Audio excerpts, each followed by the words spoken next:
ভোরের আলো তখন ধীরে ধীরে ছড়িয়ে পড়েছে গ্রামের আকাশে। চারপাশে এখনো কুয়াশার নরম একটা পর্দা। দূরে পাখির ডাক আর ভেজা মাটির গন্ধে যেন জেগে উঠেছে পুরো গ্রাম।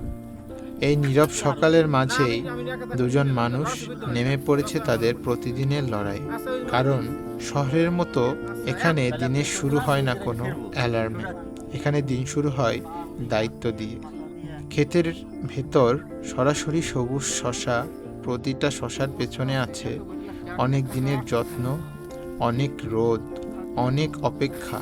ধীরে ধীরে শশা তোলা হচ্ছে, একটা দুটো, তারপর শত শত।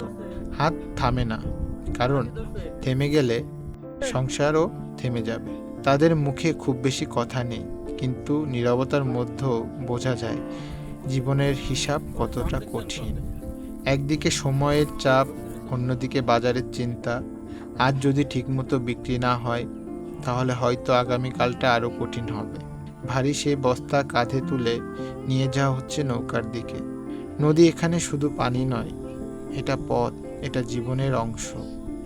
দূর থেকে দেখলে হয়তো এটা খুব সাধারণ একটা দৃশ্য, কিন্তু কাছ থেকে দেখলে বোঝা যায় এটা আসলে সংগ্রাম। কারণ জীবন সবসময় বড় শহরের আলোয় লেখা হয় না।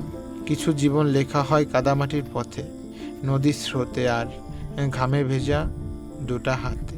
নৌকা ঘাটে পৌঁছায়, আবার শুরু হয় নতুন পরিশ্রম। ভারী বস্তাগুলো এক এক করে তোলা হচ্ছে ভ্যানে। শরীর ক্লান্ত, থেমে থাকার কোনো সুযোগ নেই, কারণ বাজার এখনো অনেক দূর। এই মানুষগুলো প্রতিদিন নিজেদের স্বপ্নের চেয়ে ভাবেন পরিবারের কথা।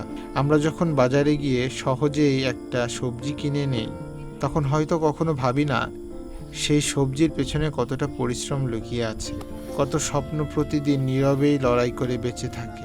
গ্রামের এই সাধারণ মানুষগুলো হয়তো ক্যামেরার সামনে খুব কম আসে, কিন্তু তারাই আসলে এই দেশের সবথেকে শক্ত মানুষ। কারণ তারা হার মানতে জানে না।